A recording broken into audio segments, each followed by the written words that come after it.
Cette grande édition d'information sur la télévision Dunia, l'amphithéâtre B de la faculté des lettres et sciences humaines a servi de cadre ce matin au lancement de la journée de l'enseignant. Le thème retenu est LMD. Le compte-rendu est signé Al-Mokhtar Kainé et Boubacar Souley.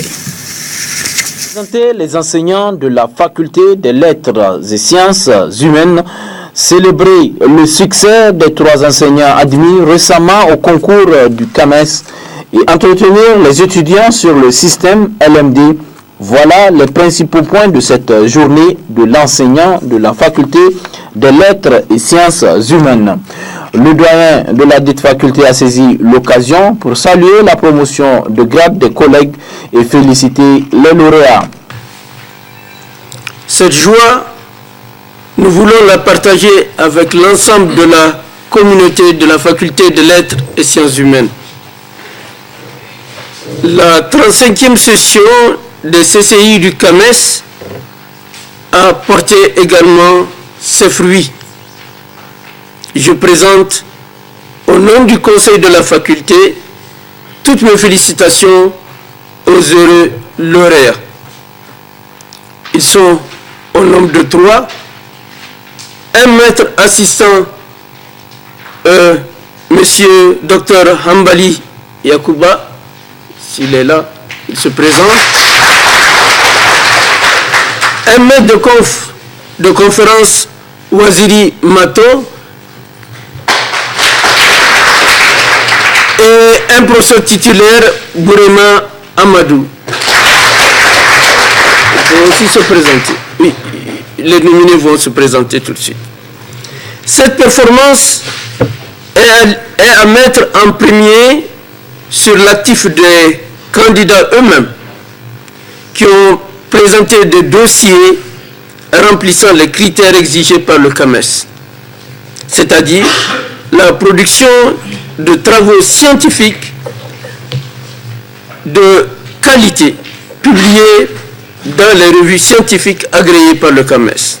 S'en est suivi la cérémonie de présentation des lauréats et le port des toges, un moment plein de sensations et d'émotions. Amadou Bourema, un des lauréats, s'est exprimé ainsi. De la faculté de lettres et sciences humaines, qui est tout à l'honneur du doyen qui l'a initié. Je voudrais également remercier tous les participants, mes collègues, les étudiants, les étudiantes qui ont participé donc à cette cérémonie. Mes pensées vont tout d'abord à nos précurseurs dans le processus du CAMES. Je pense au professeur Alpha Gado, je pense au professeur Abdoulaye, maman du département de linguistique, je pense au professeur Bouzou Moussa Ibrahim du département de géographie, qui les premiers donc ont affronté cette épreuve du CAMES. Je pense qu'ils nous ont ouvert la voie et que d'autres vont l'emprunter. Cette journée de l'enseignant de la faculté des lettres et sciences humaines a permis non seulement aux étudiants de connaître davantage le système LMD, mais aussi à encourager les enseignants de la faculté à se présenter au concours du CAMES pour le professorat. Je l'annonçais dans les titres de ce journal, le lancement officiel ce matin au Palais des Congrès de Niamey de la 8e édition du Salon international de l'artisanat pour la femme SAFEM qui aura lieu donc du 29 novembre au 9 décembre au Palais du 29 juillet. Et c'est la cité légendaire du Damagaram qui est retenue comme région phare de cette édition. C'était en présence de la première dame, Madame Issoufou Aïchatou, marraine de cette 8e édition du SAFEM. Plus de précisions avec Mariam Soumana.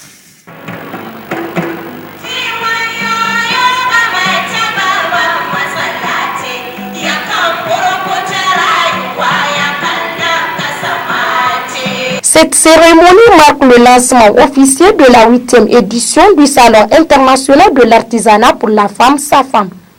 Cette édition placée sous le thème artisanat féminin, haut de gamme compétitif et profitable à l'économie africaine, a comme région phare Zender.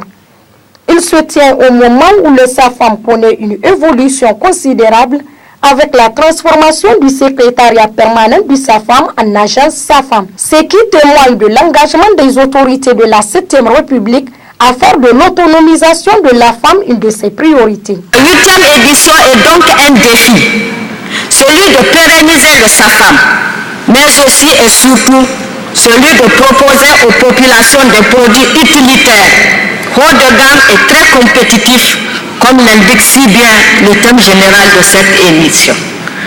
La 8e édition est celle qui continue exonérablement son chemin vers l'intégration à la fois nationale et internationale. Nationale avec comme région phare Zender. Je dis tantôt Zender. Zender, la majestueuse cité de Kanimou, de Kourandaga et de Dambassa. Pour la ministre de la Promotion de la Femme, le SAFAM est une opportunité pour les femmes productrices et artisanes d'échanger et de renforcer leurs capacités. Ce thème est important à plus d'un titre, car faisant ressortir non seulement la synergie de compétition offerte à toutes les femmes de la sous-région, mais également favorisant le développement de la promotion des activités économiques des femmes. Comme vous le savez, les femmes représentent 50,14% de la population nigérienne, dont 82% vivent en milieu rural. Elles pratiquent des travaux domestiques, cuisine, corvée d'eau et de bois, transformation des produits agricoles. Elles mènent également des activités dans tous les secteurs de production, que ce soit l'agriculture, l'élevage, l'artisanat, le petit commerce, les prestations de services, pour ne citer que cela. Mais leur contribution est limitée du fait de leur inaccessibilité aux produits, aux outils modernes de production et de transformation des produits. Procédant au lancement des activités marquant la 8e édition du SAFAM, la ministre du Tourisme et de l'Artisanat a saisi l'occasion pour lancer un appel à l'endroit de la population nigérienne pour se mobiliser pour une réussite de cet important événement. En effet, il s'agit pour les autorités de la 7e République, à travers cette orientation, de mettre en place un cadre favorable à l'amélioration des conditions de vie des couches sociales actives, mais économiquement faibles, comprenant principalement les femmes. Ces femmes artisanes seront encouragées par des mesures appropriées, négociées par elles, telles que clairement ressorties dans le programme de renaissance du Niger de son Excellence M. Issoufou Mahamadou, président de la République, chef de l'État. Le Salon international de l'artisanat pour la femme, édition 2013, se tiendra du 29 novembre au 9 décembre au palais du 29 juillet. Il accueillera une trentaine de pays et plus de 1000 exposants qui sont majoritairement des femmes. Un événement déplacé du village artisanal vers le palais du 29 juillet, car le village artisanal ne peut plus contenir les 400 stands prévus pour l'édition 2013. Autre aspect de cette édition, il vous souviendra que des dossiers des nouveaux bacheliers, environ 5000 avaient été rejetés dans les différentes universités du Niger. Face à cette situation, le comité directeur de l'USN avait entrepris des démarches auprès des autorités compétentes afin de trouver une solution. Des solutions alternatives ont été trouvées justement et le comité directeur a animé ce matin un point de presse. Isidore Banaba, Issa Hassan pour le compte rendu. La question de l'éducation, c'est une grande préoccupation nationale. Le gouvernement s'attelle à présent à véritablement prendre en charge cette question de manière à ce que tous les problèmes que nous connaissons puissent être véritablement pris en charge. Cette annonce faite par le Premier ministre a permis de désamorcer une crise universitaire qui était imminente. Selon le comité directeur de l'Union des scolaires nigériens, un réserve programmé d'environ 5000 dossiers de nouveaux bacheliers était en cours. Un projet confirmé par une mission effectuée dans les différentes universités du Niger. Au niveau de l'université de Niamey, à la faculté de médecine, nous avons 1700 7 dossiers qui sont déposés. On a 57 dossiers retenus en médecine générale, 50 dossiers retenus en pharmacie, 607 dossiers retenus au total. Ce qui fait 1100 dossiers rejetés à la faculté de médecine.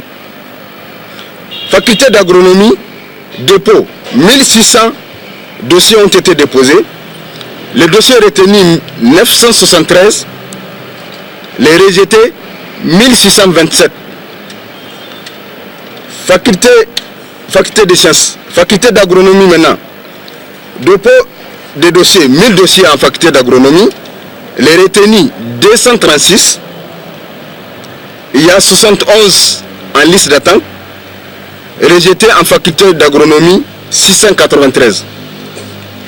Ce qui fait un total de 3420 étudiants dont leurs dossiers ont été rejetés. L'insuffisance des infrastructures serait à la base d'une telle décision. Pour pallier à ces problèmes, l'État a décidé de mettre à la disposition des 4 universités certains édifices publics. Je prends le cas spécifique de l'université Abdou Moumouni en termes d'édifices publics qui doivent être réquisitionnés.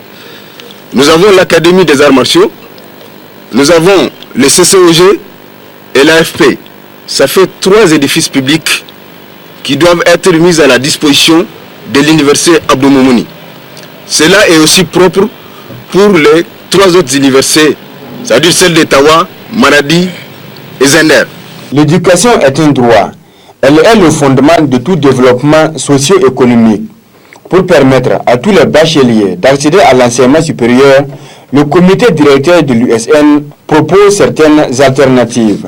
Toujours dans le cadre de décongestionner les universités, une autre mesure alternative qui consiste à afficher les filières de certaines écoles professionnelles ou bien des écoles professionnelles qui peuvent intéresser les étudiants nouveaux bacheliers qui désirent ne pas s'inscrire à l'université et que quand ils trouvent l'opportunité au niveau des écoles professionnelles, s'ils veulent, ils peuvent aller s'inscrire et c'est l'État qui prendra cela en charge. L'Union met en garde certains de ses membres auteurs d'actes frauduleux. Elle interpelle par ailleurs les autorités et les partenaires techniques et financiers afin de soutenir le secteur éducatif nigérien. Les autorités à tous les niveaux, les dirigeants de ces pays qui nous ont promis qu'aucune liste ou qu'aucun dossier ne sera rejeté, à mettre en application ou en exécution la promesse, à la tenir.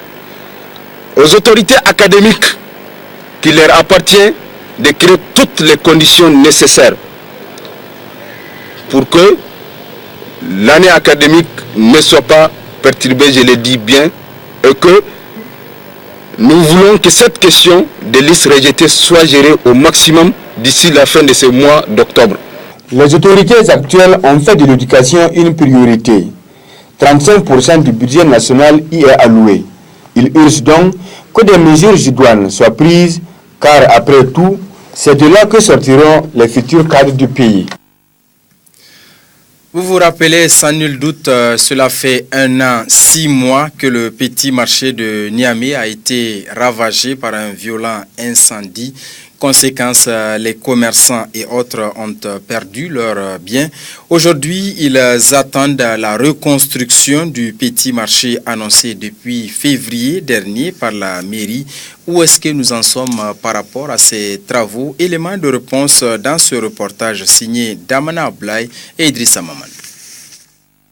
Déclaré dans la nuit du 4 au 5 avril 2012, l'incendie du petit marché a ravagé tout sur son passage. Ce sinistre, il faut le rappeler, a rendu en cendres la fortune et l'avenir de plusieurs commerçants et autres revendeurs de ce marché. Aujourd'hui, après 1 an, 6 mois de ce désastre, le petit marché est encore méconnaissable, réduit en champ de ruines, sinon en dépotoir et même très souvent en toilette par les quelques usagers des alentours. Ces images classiques de sinistre a mis en faillite nombreux de ces commerçants et depuis lors, les victimes de cet incendie attendent la reconstruction de ce marché. Et à l'heure actuelle, nous avons élaboré les dossiers d'appel d'offres Et nous sommes en train d'envisager, en tout cas de boucler le financement de ce projet-là. Estimé à une vingtaine de milliards de nos francs, la reconstruction de ce marché répondra aux normes requises pour un marché moderne, d'où le choix très judicieux du plan de construction. Un concours d'architecture a été lancé pour demander, en tout cas aux différents architectes qui sont intéressés par le projet, de soumettre des idées de projet. Nous avons procédé au dépouillement et nous avons retenu un lauréat auquel nous avons demandé de peaufiner, en tout cas les détails, de peaufiner le projet en tenant compte des remarques que le jury a eu à lui faire et l'ensemble des services techniques. Constituant un équipement marchand donc rentable, la reconstruction de ce marché intéresse plusieurs investisseurs et se basera sur 3 sources de financement. La première source, c'est bien sûr le budget de la ville de Niamey, puisque nous sommes là pour financer en tout cas tous les équipements d'intérêt public. Nous estimons également qu'il est important d'impliquer dès au stade de la construction les futurs bénéficiaires. Et c'est à ce titre que nous envisageons en tout cas de faire ce qu'on appelle des ventes des pas de porte, c'est-à-dire tous ceux qui veulent avoir une boutique ou une place dans le marché vont payer une certaine somme qui va leur garantir en tout cas l'accès, une fois que le marché sera construit, l'accès donc aux boutiques et aux places. Nous avons également la possibilité de financement extérieur, que ce soit à travers les banques. D'ailleurs, 2 banques de la place ont exprimé leur intérêt, en tout cas à participer au financement du petit marché. Aujourd'hui, après tout ce temps passé, des spéculations tournent autour de la reconstruction du petit marché, ce qui a amené les autorités municipales à mettre en place un comité ad hoc pour accélérer le projet. Et quelles que soient en tout cas les spéculations qu'il y a autour de ce projet-là, on peut dire qu'en tout cas un vrai travail de fourmi est en train de se faire en arrière-plan, mais on sait que généralement les gens, tant qu'ils ne voient pas le début des travaux ou ne voient pas le projet émerger, on pense toujours que les dossiers dorment dans le tiroir.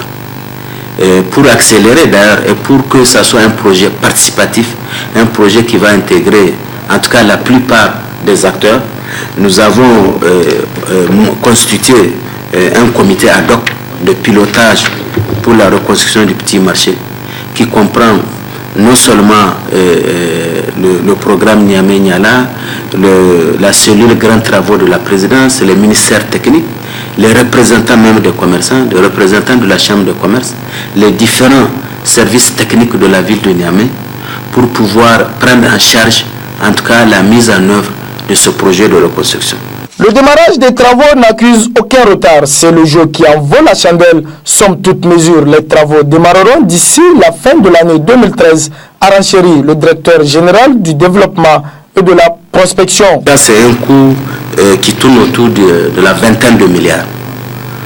Parce que je ne sais pas, vous avez dû voir, ce n'est plus le marché, c'est le petit marché.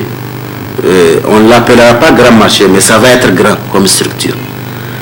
Le mot petit marché va rester pour l'histoire. Maintenant que nous allons calmer les esprits, que ça va être un marché, maintenant que nous avons rassuré les gens qu'en tout cas c'est un projet d'une telle ampleur qui nécessite suffisamment de précautions, de réflexion et de démarche, maintenant que nous avons indiqué à l'opinion les différentes sources de financement et les différentes démarches que nous entendons envisager, maintenant que nous avons dit à l'opinion que nous avons même formé un comité qui va, un comité participatif, je pense que on peut quand même nous permettre de prendre encore un autre temps pour dire exactement à quel moment les travaux vont débuter. Quoi qu'il en soit, la reconstruction de ce marché urge et doit pousser les autorités en charge du projet à matérialiser ce grand centre commercial qui répondra aux normes internationales vu le plan dévoilé. Ce marché, une fois construit, comprendra 4 niveaux dont un rez-de-chaussée et 3 étages. En attendant la reconstruction de ce joyau, dont la destruction continue de constituer un coup dur pour l'économie du pays et une source de précarité pour les familles des commerçants sinistrés. Les victimes de ce désastre tentent de fructifier le petit sou sur la place du marché Djamadje.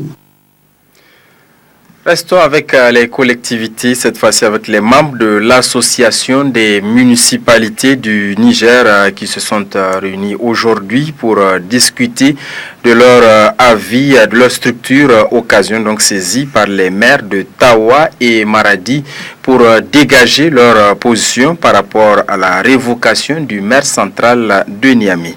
Ali Sissé Ibrahim, Jamilou Mol. Échanger sur les activités réalisées et celles en cours d'exécution, tel est l'objectif de cette Assemblée générale de l'Association des municipalités du Niger. Une association qui aspire à améliorer le développement, le fonctionnement et la gestion des municipalités au Niger. Une mission qui vise ainsi à promouvoir le développement durable afin de lutter contre la pauvreté au Niger. Je dirais quand même que nous aussi, à notre niveau, ici au niveau de notre association, on essaie, tant bien que mal, de rencontrer et de renforcer les capacités de nos élus locaux avec des formations que souvent vous avez l'habitude d'aller couvrir par-ci et par-là, de l'État lui-même, des partenaires au développement et des efforts à l'interne que l'AMN est en train de faire pour accompagner ses membres, pour la compréhension du processus et pour mener à bon port la mission qui leur est assignée. S'exprimant sur la révocation du maire central de Niamey, le maire de la région de Tawa a donné son avis sur cette question. Jusqu'à preuve de contraire, nous aujourd'hui on se reproche rien. Comme l'a dit aussi le ministre, et vous avez bien constaté ça devant l'hémicycle, jusqu'à preuve de contraire, nous on nous reproche rien. Et dit, s'il arrive qu'on nous reproche quoi que ce soit dans cette démarche, nous-mêmes on va subir le coup de la loi. Il va de soi qu'on ne peut pas se soustraire, et puis rien ne peut nous soustraire de la démarche de la légalité. Et l'Assemblée a demandé qu'elle puisse envoyer aussi une enquête parlementaire. Nous, on a dit solennellement qu'on est prêt, même demain, Tawa est prêt pour recevoir cette démarche.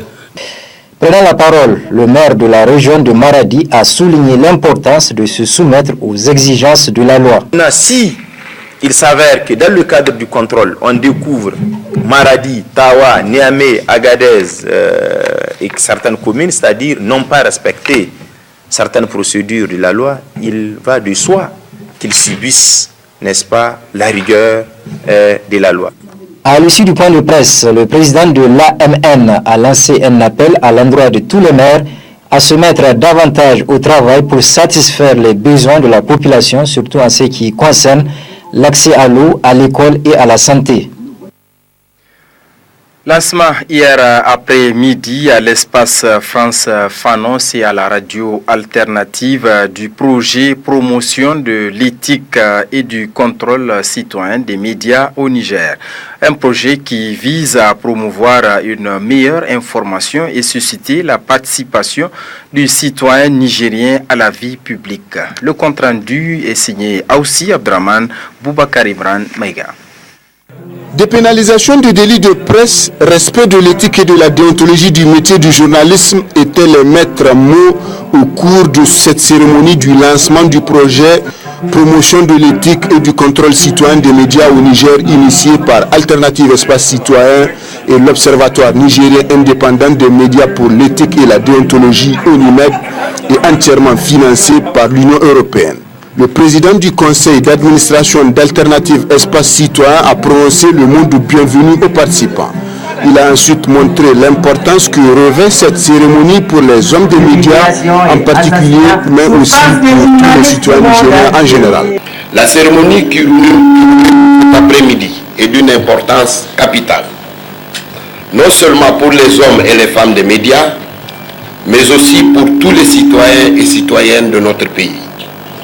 Cette cérémonie marque la volonté des différents acteurs, en particulier la société civile à travers Alternative, les organisations représentatives du secteur de la presse à travers l'ONIMED, le gouvernement à travers le ministère de la Communication, les institutions de la République à travers le Conseil supérieur de la communication et la Commission des droits de l'homme, les partenaires techniques et financiers à travers la délégation de l'Union européenne, de conjuguer leurs efforts en vue de consolider les acquis de la liberté de presse dans notre pays.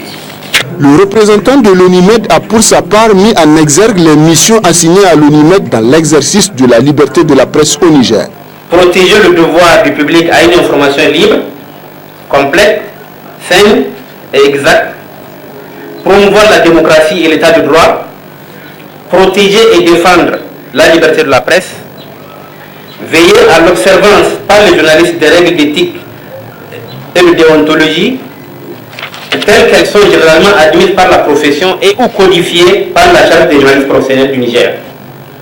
Prendre toute initiative pour assurer la promotion et le respect de l'éthique et de la déontologie, notamment la formation professionnelle, la spécialisation des journalistes et la vulgarisation du code d'éthique et de déontologie élaboré par l'ONIMED.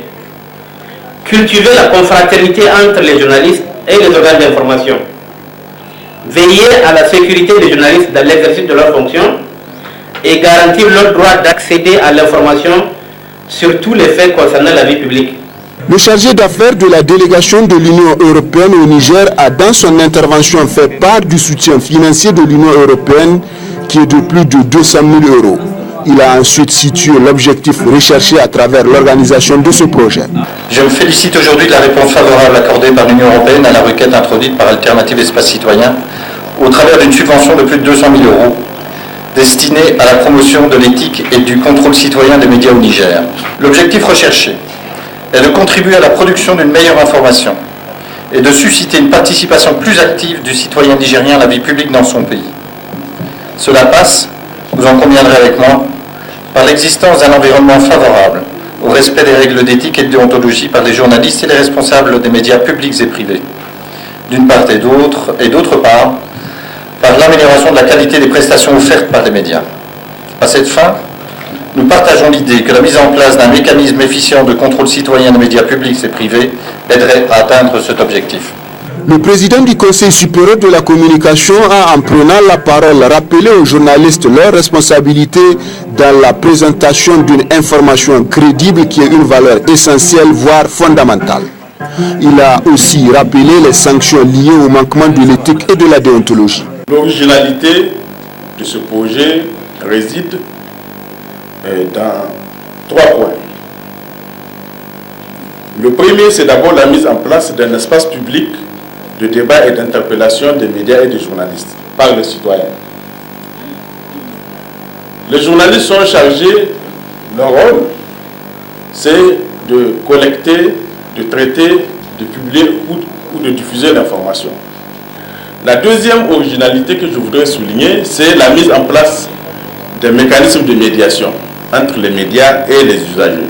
Ça va être comme une sorte de justice transitionnelle. Il faut enfin souligner la mise en place de mécanismes d'émulation en matière de respect des règles d'éthique et de déontologie. Le ministre de la Communication a, en prononçant l'allocution du lancement de ce projet, souligné l'engagement et l'adhésion collective de tous les hommes de médias dont a besoin cette initiative louable. Il a ensuite réaffirmé le soutien ferme de son département ministériel pour faciliter la mise en œuvre de cette action. Ce projet novateur, dont l'objectif est de contribuer à une meilleure information et participation des citoyennes et citoyens à la vie publique, a besoin de l'engagement et de l'adhésion collective de tous les hommes et des femmes des médias. Pour ma part, je vous assure du soutien de mon département ministériel à faire tout pour faciliter la mise en œuvre de cette action. S'en est ensuite suivi la présentation sommaire de ce projet par le coordonnateur Albert Cheb. Ce projet qui est né donc des échanges avec l'ONIMED, Alternative donc à travers ce projet de s'attaquer au problème crucial du non-respect des règles de et de déontologie par un grand nombre de journalistes nigériens, en particulier ceux de la presse écrite indépendante. Cette action cherchera à relever le niveau de professionnalisme et de sens de responsabilité des journalistes nigériens dans le but ultime d'optimiser l'apport des médias à la promotion des valeurs de la démocratie, des droits humains, de la bonne gouvernance et de la paix.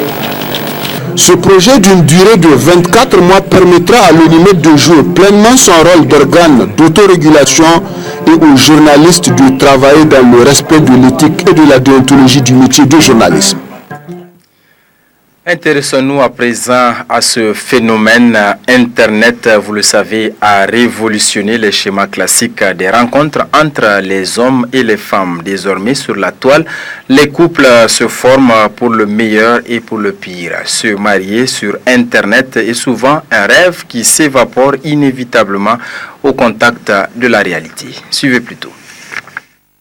Les nouvelles techniques de l'information et de la communication avancent à pas de géant et continue de révolutionner le monde.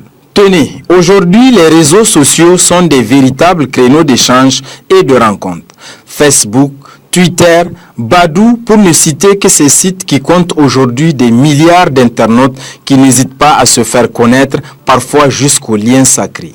Que pense la jeunesse qui s'adonne à ce genre d'exercice, parfois à longueur de journée? En tout cas, beaucoup pensent que cela est trop risqué. Je trouve que c'est pas bien. Je trouve que c'est pas bien parce que souvent, on peut rencontrer des gens qu'on ne connaît pas sur Facebook, donc qu'on ne connaît pas. C'est-à-dire, on peut poster par exemple une photo qui n'est pas de moi. Par exemple, je peux poster une photo, pas ma photo, une photo de la photo de quelqu'un d'autre pour dire que c'est ma photo. Et là, quand deux personnes vont se rencontrer, la personne va voir une image qui n'est pas la vraie personne. Parce qu'il faut se connaître physiquement, personnellement, moralement, c'est-à-dire se connaître sérieusement, quoi. C'est-à-dire connaître la personne, vraiment, sans passer par l'électronique et tout ça. C'est une bonne chose de rencontrer des amis, la famille, lointaine comme ça, mais pas jusqu'au mariage. Le mariage, il y a des... Tu sais pas comment est l'autre. Si tu te maries avec lui, peut-être il y a des trucs qu'il n'aime pas, ou bien sur Facebook. C'est comme si c'est l'homme parfait, les gens. Mais si tu te maries, tu sais même pas comment il est. Tu te maries juste Facebook, il est sympa, il a dit telle chose, mais pas vraiment, je crois pas. Moi, je pense pas comme ça. Les avis, bien évidemment, restent partagés par d'autres. Cela est possible grâce aux nouvelles techniques de la communication. C'est une évolution, comment il s'appelle, vis-à-vis de la mentalité du Nigérien sur la recharge sur les nets. Quand même, ça, on peut dire que c'est un atout pour nous. On peut dire que notre, comment il s'appelle, société a évolué un peu à s'intéresser sur les nets. Donc ça, c'est une bonne chose pour nous. J'ai l'habitude de voir les autres le font. Et ça, c'est possible quand même parce que tu sais, on a dit que la femme ou bien l'homme d'une personne, comment il s'appelle, c'est Satan comme on dit. Mais quand même ça là, je peux dire qu'il y a tellement, comment il s'appelle, de cas qui se sont présentés. Et là, c'est une encore chance pour eux de se marier, c'est pas un problème ça là. C'est vrai qu'il y a des rencontres qui aboutissent sur le mariage. Mais moi, d'abord, je suis vraiment d'un bord spirituel qui est vraiment contraire à toutes ces choses. Et selon moi, mon avis, mon point de vue personnel, un mariage c'est quelque chose vraiment de la vie, c'est vraiment très important. Selon moi, il y a les 99% de chances pour que ça nous réussisse. Oui, il faut qu'on profite, mais vraiment, il faut qu'on fait très attention aussi. C'est pas parce qu'on veut profiter seulement qu'on fait certaines choses. Vraiment, je vois que c'est injuste certaines choses que les gens font là. Le mariage par le biais de l'outil électronique, ceci témoigne la marque d'un monde virtuel que nous vivons et qui s'impose de plus en plus sur les rites et traditions de l'Afrique ancestrale. L'ONG Plan Niger a offert hier à Tillabéri un important lot de matériel scolaire et roulant aux élèves des écoles primaires et secondaires du département de Tillabéri. La cérémonie de remise s'est déroulée en présence du représentant résident de Plan Niger et du gouverneur de la région de Tillabéri. On fait le point avec Ismaël Veidi. Cet important lot de matériel que l'ONG Plan Niger vient de mettre à la disposition des différentes écoles du département de Tillabéri est composé de fournitures et des manuels scolaires pour les écoles primaires et secondaires. Une pirogue de 40 places munie d'un moteur 15 chevaux au profit des enfants en situation de handicap des villages insulaires de la commune pour leur faciliter le transport dans les écoles intégratrices de Tillabéri. 4 motocyclettes de marque Cassia pour faciliter l'encadrement des enseignants du secondaire. 300 tables-bancs et 15 armoires déjà réceptionnées dans les écoles. 100 bicyclettes et 900 sacs écoliers pour récompenser les meilleurs élèves du primaire et 40 dictionnaires pour les meilleurs enseignants du primaire. Le tout estimé à environ 36 millions de francs CFA. Cet appui de l'ONG Plan Niger vient renforcer les efforts du gouvernement et des autres partenaires en faveur de l'accès à une éducation de qualité pour tous les enfants. Malgré cet engouement et la mobilisation de tous, y compris les plus hautes autorités du pays, force est de constater que plusieurs enfants nigériens sont loin de jouir de cet important droit qui est le droit à une éducation de qualité. En outre, la majorité de ces enfants qui n'accèdent pas sont des enfants marginalisés, issus des contrées rurales ou dont les parents n'ont ni les moyens ni les ouvertures possibles pour inscrire leurs enfants à l'école. C'est partant de cet amer constat que Plan Niger, dans son stratégie, met l'accent sur le développement à l'accès d'une éducation de qualité au primaire et au secondaire avec un regard particulier sur la scolarisation de la fille et la promotion de l'éducation inclusive. Prenant la parole à son tour, le gouverneur de la région de Tillabéri a d'abord remercié Plan Niger pour ce geste avant de rappeler les multiples réalisations et interventions de cette organisation dans le département de Tillabéri. Dans le domaine de l'éducation, on retiendra particulièrement le financement de plusieurs actions de formation au profit des enseignants, des inspections de Tillabéri et la mise à disposition de mobilier et de fournitures scolaires dans les écoles appuyées par Plan Niger. C'est dire que cette initiative de Plan Niger cadre parfaitement avec les choix opérés par le Niger dans sa lutte pour un enseignement de qualité partout pour tous les enfants du pays. C'est le lieu pour moi de remercier très sincèrement Plan Niger pour ce geste hautement important pour l'éducation des élèves du département de Tillabéri. Ensuite, s'en est suivi la remise des cadeaux aux meilleurs élèves du département.